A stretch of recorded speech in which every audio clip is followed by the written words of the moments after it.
Hi, everyone. It's me, Tim. Today, I wanted to reminisce about Troika. I've talked about the projects we did there. Ironically, three of them: Arcanum, Temple of Elemental Evil, and Vampire Bloodlines. And I know when Leonard and I talked, it just sounded like Troika was so incredibly stressful, and it was. And I'm still trying to figure out how to talk about work life balance versus passion. But I kind of wanted to talk about how fun Troika was. And I'll start off by saying, yes, I've worn this shirt before, but that's because what I wanted to wear from Troika wasn't a shirt. We were originally wanted to make something besides a shirt. We even talked about pants or shorts that had a Troika logo embroidered on them. We didn't want to do a hat or a hoodie. I forget where the idea came from, but we had an idea, and even Sharon Shellman, Jason's wife and artist on Arcanum, and handled our HR and finances, agreed this was a good idea. So we made Troika boxer shorts with the Troika logo on them. Silly. I still have my pair. I don't wear it anymore because where are you going to get Troika boxer shorts these days? I thought it was funny. Um, it kind of was what Troika was like. It was like this way. Gaming went this. Game companies went this way. Troika was a little this way. Um, like a lot of startups, we started.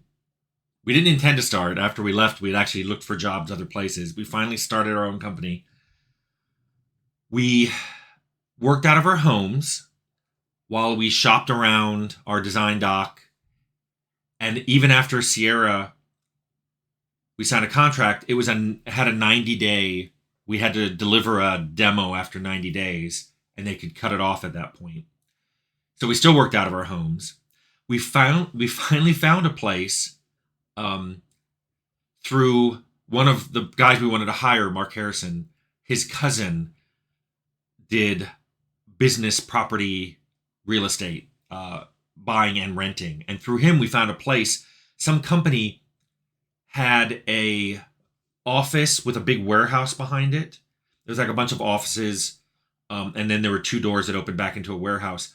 And they had the place next door, and they didn't need that many offices, but they needed the warehouse. We needed offices and no warehouse, so they rented it to us. Now, when we saw it, it was a mess. It was basically there were stickers on everything. One of the bathrooms was just a nightmare. So we hired a professional cleaning crew to go through, and they steam cleaned the rugs, and they scraped all the stickers off and cleaned the windows and cleaned all the bathrooms and all the floors and everything. And it was really cool. It had a huge conference room. It had showers. It had a full kitchen. In fact, we renovated it so nicely that the people next door came over and looked at it, and they liked it so much they wanted to use that instead of their place. And we're like, well, we just paid rent for a year. And after a year, they didn't renew. And they all moved over there. And we didn't want the offices next door. So we went somewhere else. But that was funny. That was kind of like how Troika things went. We moved to three offices in 7 years? So every other year we ended up moving. And after when we went to the second place, I finally decided I wanted to get a dog. And I went to an animal shelter. I wanted a lab. But animal shelters are full of three kinds of dogs, mainly German Shepherd, German Shepherds, Pit Bulls, and Chihuahuas. I saw a ton of those and mixed breeds. I ended up looking at a mixed breed German Shepherd that seemed super nice. He seemed well behaved. At one point, I asked if he was okay around kids because some of the people at work were starting to have children. And well, they said, look at him. And some little girl had walked up and was hugging him. And he was just sitting there, totally fine with it. He was really bad with other dogs, though. He was very dog aggressive. And they said he'd been found living on the streets for 6 months. He smelled horribly. I remember I adopted him. I took him back to work with me. And everybody was like, I thought you were getting a lab. And also, your dog smells. I took him to a professional groomer. It took 3 trips before he stopped reeking so badly. He had trouble eating. It turns out the enamel on his teeth had worn down because he had had so many fevers, probably from infections. They found a BB lodged in him. He was terrified of teenage boys, so I wonder if he got shot with a BB gun from a teenager. But he loved it at Troika. He was nervous for about a week or two, but he absolutely loved that place. And everybody would come by and pet him and talk to him, and people brought him toys. One of our QA people, Tiffany, she brought him.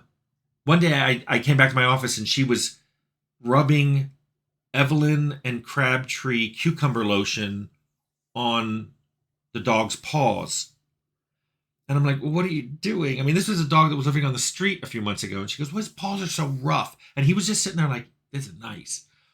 And I mean, he grew to love it. We used to call him the VP of morale. He usually sat in my office, but he learned to go to a programmer's office every day for a treat. He'd bring in milk bones. When that programmer left and a new programmer was hired, that programmer called me one day on the intercom and said, your dog's in here staring at me. And I said, oh, there should be a box of milk bones on the bookcase behind you. Just give him one. I could hear, and then the dog came back and he said, okay. And I said, oh, that's going to happen every day. We had our own daycare center. People started having babies. And Jason's sister, we hired her to run a daycare so people could just bring their kids in with them, see them throughout the day.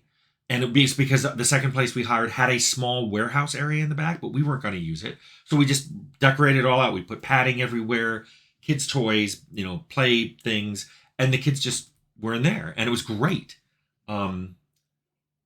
We had a whole bunch of things happen during each project that I just remember as super fun.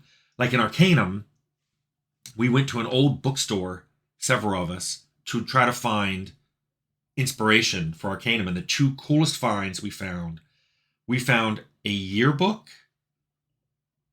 I think it was 1910, for a college in the northeast of the United States. I want to say in Rhode Island.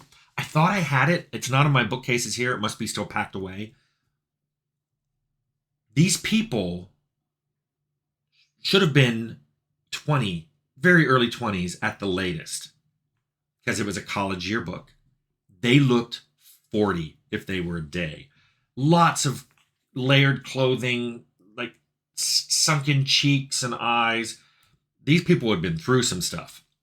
I know Leonard used a lot of that as templates for some of the portraits. Well, some of the portraits are based on photos of us on the team, which I'm sure you've seen online, but some of them were taken out of this yearbook. We also found an old Sears catalog from the early part of the 20th century. And we not only used that as inspiration for images, but we used it for how things were written. I mean, this is when Sears sold farming implements and medical things like trusses. It was a crazy catalog. Basically, if you could think of it, I think they sold houses. They got shipped to you by train and you had to assemble them yourself. It was insane. And we used that for a lot of Arcanum inspiration. We didn't have cable, but we had an old TV with an antenna, and it could only pick up these odd local stations. And one of them, we'd stop every day at 4 p.m. and watch a half an hour of a Chinese soap opera. Now, there were 2 people on staff who spoke Chinese, but they both spoke Mandarin. And this was not subtitled, because all Chinese is written the same way, but spoken Cantonese, Sichuan, it sounds different. So nobody knew what they were saying, but I still remember the main character was a mean-looking lady with long fingernails that we called Dragon Lady. And then it was either her husband or her son. We could never figure it out. He was super mean unless she was around, and then he was really meek. And he wore this big hat that looked like it was upholstered and had a button sewn in the middle. So we called him Buttonhead. And then there was this other woman about his age. I don't know if it was his wife or sister. I don't know. But she had long, dark hair. But one day she left. Oh, and everyone was really mean to her. And one day she left and she walked up a mountain. And then you didn't see her for a few episodes. And then when she came back, she had long white hair and everybody was scared of her and they'd scream. Even Dragon Lady seemed scared of her. And we're like, what is going on? And we never knew, but we watched every day at 4. It was a great break, especially when you're working 12-hour days. We also, when Arcanum when Arcanum went gold, there was a big delay between it going gold and shipping. And I recounted elsewhere we were told we couldn't make a patch. They didn't want us to start a patch until they approved what was going in the patch. So we had several days where we had nothing to do, but they wanted us to be at the office in case they called. So we would just play Counter-Strike all day. And there was one day where libations may have flowed, and we were trying to play Counter-Strike, and apparently I was shooting my teammates, and eventually I think Steve Murray came out of my office and said, "What are you doing?" And I said, "Well, I'm going to go over here and shoot anybody who's not me." That was my Counter-Strike plan. So that was odd. When we started Temple was such a rush job. I mean, it was originally 18 months and we did it in 20. But we still played D&D every Wednesday for 2 hours at the very beginning. I'd say for like the first 3 months, because we wanted everybody on the team to not only know the rules and the vibe of D&D, but to kind of understand what the tabletop environment was like. So we tried to replicate that in Temple, and you can be the judge of whether we did it. I think rule-wise, we did a great job. And then finally on Vampire, I don't have a whole lot of memories. We were all, crazy crunching by that time. I came on 2 years into it, or 22 months into it. Not a whole lot that I remember. And also, Sharon left at that time. So in addition to me taking over programming, scheduling, and AI, especially for bosses in Vampire, and doing some of the bosses, I also took over HR and all the accounting stuff that Sharon used to do. So my days were full, but not always with Vampire. But I remember the third and last place we went was really awesome. It had a wraparound wall with exits from offices into a garden. So we could just leave those doors open on nice days, and the dog could go out there. Sometimes he'd go out the door in my office, go around the corner and go in someone else's door, and just hang out with them for a while.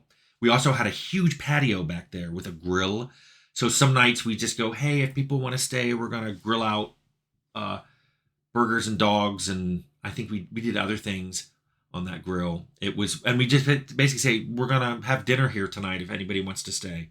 And it was fun. It was very family-like. It was in a way, I know people are thinking, oh my God, crunch mode and overtime and all that. But people were really into it. And I've had so many people tell me that was the high point of their career. And I know our work-life balance wasn't great, but I'd be darned if it didn't feel really good. I mean, we were stressed, but there was just something about it. And it was, those games became really something. I know Leonard and I joke that they're called cult classics. I don't know how much of that was Troika culture. How much of that was just we were young and passionate and didn't know better, didn't know how to edit ourselves.